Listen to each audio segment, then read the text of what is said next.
بسم اللہ الرحمن الرحیم۔ السلام علیکم ناظرین، آپ دیکھ رہے ہیں میرا چینل جس کا نام ہے سیکھ لیتے ہیں۔ آج کی ویڈیو میں ہم بات کریں گے کہ ایک شخص جس کی زمین فرد بدر پریپیئر کر کے ٹرانسفر کر دی گئی، یعنی اس کی ملکیت اس کے نام سے کسی دیگر شخص یا اشخاص کے نام پر ٹرانسفر کر دی گئی، تو یہ امر ہائی کورٹ نے غیر قانونی قرار دیا۔ کیوں قرار دیا اس کو اللیگل،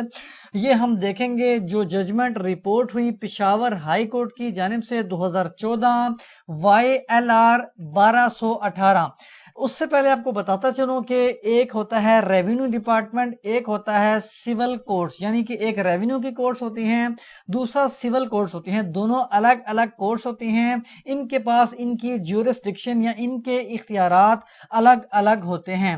فرد بدر جو پریپیریشن ہوتی ہے اس کی، یہ ریونیو کا عملہ یا ریونیو آفیسر وغیرہ ان کی پریپیریشن یا ریونیو ڈپارٹمنٹ یہ اس سے ڈیل کرتا ہے فرد بدر سے۔ جبکہ سول کورٹس میں جو دعوے جات وغیرہ فائل ہوتی ہیں وہ تو کافی سارے پرپسز کے لیے استعمال ہو سکتے ہیں، لیکن فرد بدر کی جہاں تک بات ہے تو سول کورٹ اس کو پریپیئر نہیں کرتی، بلکہ ریونیو کا جو عملہ ہے، ریونیو کی ڈپارٹمنٹ وہ پریپیئر کرتا ہے۔ تفصیل میں جائیں گے، لیکن اس سے پہلے ریکویسٹ ہے کہ چینل کو سبسکرائب کریں تاکہ فیوچر کی کوئی بھی ویڈیو جو میں اپلوڈ کروں اس کا نوٹیفیکیشن آپ تک بر وقت پہنچ سکے۔ وسیقانویسی.com ہماری ویب سائٹ ہے، اس کو اگر آپ وزٹ کریں گے تو انگلش اور اردو دونوں فارمیٹس میں یہاں پر آپ کو لیگل ڈرافٹنگ کے جو فارمیٹس ہیں وہ یہاں پہ ملیں گے، آپ ان کو ویو کر سکتے ہیں۔ اب ہم مین ٹاپک کی طرف چلتے ہیں۔ کیس کے فیکٹس کچھ اس طرح تھے کہ 1958 میں کسی شخص کی زمین تھی پلس اس کا قبضہ بھی تھا، یعنی ملکیت بھی تھی اور اس کا قبضہ بھی موجود تھا۔ اب اس کے پاس قبضہ یا ملکیت کیسے ہے اس کو ہم ڈسکس نہیں کریں گے، لیکن اس کے پاس ملکیت بھی تھی، قبضہ بھی تھا ڈاکومنٹس میں۔ لیکن اس کے بعد 1993 میں ایک اپلیکیشن فائل ہوتی ہے دیگر اشخاص کی جانب سے، شخص کی جانب سے، اس میں یہ ورژن لیا جاتا ہے کہ ریکارڈ میں درستگی کی جائے۔ یہ ریونیو آفیسر کو اپلیکیشن فائل ہوتی ہے، سول سوٹ فائل نہیں ہوتا بلکہ اپلیکیشن ہوتی ہے، اور ریونیو افسر کو، نہ کہ دیوانی عدالت میں۔ تو 1993 میں جب اپلیکیشن فائل ہوتی ہے کہ ریکارڈ میں درستگی کی جائے، جمع بندی میں درستگی کی جائے اور ہمارا نام انکارپوریٹ کیا جائے اس جمع بندی میں یا ریونیو ریکارڈ میں، تو اب اس اپلیکیشن پر فرد بدر پریپیئر ہوتا ہے۔ کسی کو اگر نہیں پتا تو وہ ڈیٹیل سے جاننا چاہتا ہے تو فرد بدر کے ریلیٹڈ میری ویڈیو موجود ہے، ان کو ویو کیا جا سکتا ہے۔ اب اس اپلیکیشن پر ریونیو جو ڈپارٹمنٹ ہے وہ فرد بدر پریپیئر کرتا ہے، جس کا نمبر ہوتا ہے 100، اور یہ پریپیئر ہوتی ہے 18/9/1993 کو۔ اب اس کے بعد اس شخص کی ملکیت کو تبدیل کر دیا جاتا ہے اور دیگر افراد کے نام اس کو ایڈ کر دیا جاتا ہے، جو بھی زمین تھی اس کی ملکیت میں۔ اب اس جب ملکیت کو چیلنج کیا جاتا ہے اس شخص کی جانب سے جس کی ملکیت 1998 کی تھی، 58 کی تھی، تو وہ کلیکٹر کے پاس ایک اپیل فائل کرتا ہے، وہ بھی خارج ہوتی ہے۔ سول سوٹ یعنی دیوانی عدالت میں بھی ایک کیس فائل کرتا ہے، دعویٰ فائل کرتا ہے، وہ بھی خارج ہو جاتا ہے 2004 میں۔ اس کے خلاف اپیل فائل کرتا ہے، وہ بھی خارج ہو جاتی ہے۔ اس کے بعد ہائی کورٹ نے اس شخص کے حق میں فیصلہ کیا، کیوں کیا اور کیا آبزرو کیا، کیا ریمارکس دیے وہ ذرا دیکھتے ہیں۔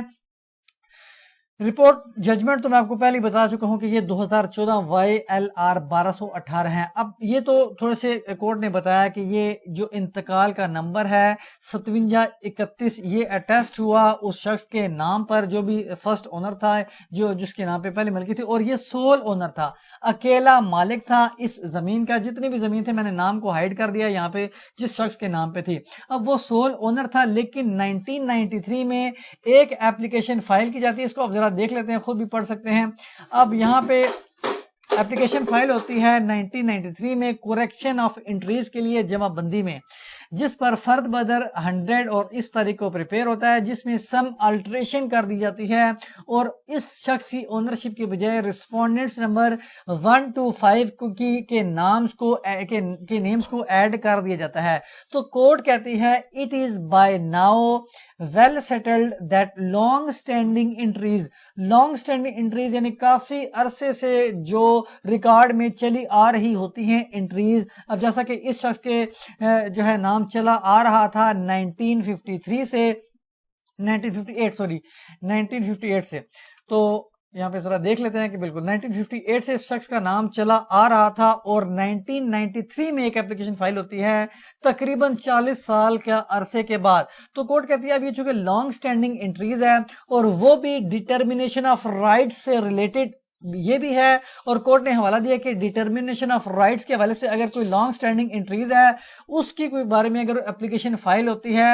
تو وہ ریونیو آفیسر اس کو تبدیل نہیں کر سکتا, اس کی بنا پر اونرشپ کو چینج نہیں کر سکتا. اس طرح کی اگر اونرشپ چینج کروانے مقصود ہو تو وہ سول سوٹ میں فائل کیا جا سکتا ہے, دیوانی عدالت میں فائل کیا جا سکتا ہے وہی, اور وہاں پہ بھی کیس کو ثابت کرنا پڑتا ہے. تو اس وجہ سے کورٹ کہتی ہے کہ یہ جو انٹریز ہیں یہ 40 سال پرانی ہیں اور اس کے ساتھ ساتھ اس کے پاس قبضہ بھی موجود تھا, سپورٹڈ بائی پوزیشن. تو اس وجہ سے کورٹ نے کہا یہ the so called corrections of entries in the revenue record suffered from serious jurisdictional defect and as such not sustainable. تو کورٹ نے جو ہے ان انٹریز کو جو بھی اس کریکشن کی گئی تھی فرد بدر پریپیئر کیا تھا, تو کورٹ نے کہا یہ فرد بدر غیر قانونی طور پر پریپیئر کیا گیا کیونکہ ریونیو آفیسر فرد بدر کی